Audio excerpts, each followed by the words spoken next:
Hi guys, this is Shobit. In this video guys, I will talk about Cake Build. So Cake Build is an open source platform. It's an open source tool for automation purpose. So with the help of this tool, you can do lots of things. You can compile your code, you can copying file from one folder to another folder, you can deploying your code, you can run unit test cases, and there are lots of other things you can also do. You can look for the code coverage also. So while development we need this type of things. So with the help of Cake Build tool, we can simplify our process. So since this is written in .NET, since this is all written in C#, so it would be a best choice for a .NET developer. So it is written over the Roslyn compiler. So and it's written in the pure C#, right? And also it's platform independence. So and it is supported the .NET framework, and it's a platform independent, and it has support of various IDE integration. For example, there is an extension for Visual Studio Code, Visual Studio also, and there are this is quite reliable in terms of, because everything should be in the code, and code is a proper documentation. And apart from that, it included lots of plugins, right? So there are lots of plugins, for example, for MS Test, for Build, for Unit. There are lots of plugin available in the market, so we call this plugin as add-ins in this Cake Build. And since it is supported by the open source community, it's again a powerful thing, right? So basically I'll tell you how we can start with that. So if you want to start, so it's very easy to start. So I'll tell you what you have to do. You just need to first execute this command. So .NET new tool manifest, it will create a manifest file, and after that you will execute this command .NET tool install Cake. So it will install the latest version of the Cake tool, right? And after that you have to create a build file, or whatever the file you want to create. You can create a Cake file, and inside this file you can write your logic, right? So if you write your logic, you can execute the file, and it would be basically act as an automation file, right? So I have already created a project. I'll show you what I did. So since I've already installed this build.cake on my machine, everything is properly set up. So the only thing which I did is I create a build.cake file. So this is the file which I have created, and the project which I am using is a .NET Core project, right? So this is a .NET Core project, and we have only one program.cs file. So in this I created a build.cake file, and inside this build.cake file I have written some code. So I'll give you a basic understanding of what it does basically. So inside this build.cake we have a task. So I created two tasks, right? And you can see the task is basically a function, same in the C#, and we have a parameter. So name is clean. So this task is a cleaning purpose, right?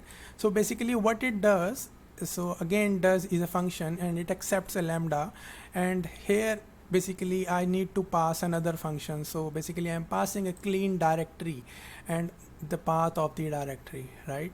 So basically this is a task which I have created, and inside this task I'm just cleaning my directory.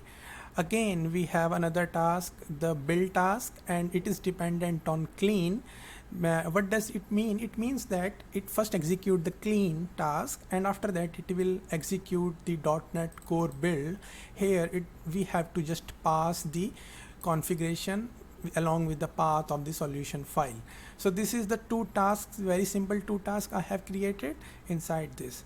And here we have an argument. Argument is something which we have to pass at the time of command line. So whenever we want to execute this build.cake file, we can pass this type of argument, and these are the default value of the argument. Suppose if I'm not passing anything in this argument, then it will accept default value as a build and the configuration as a release, right?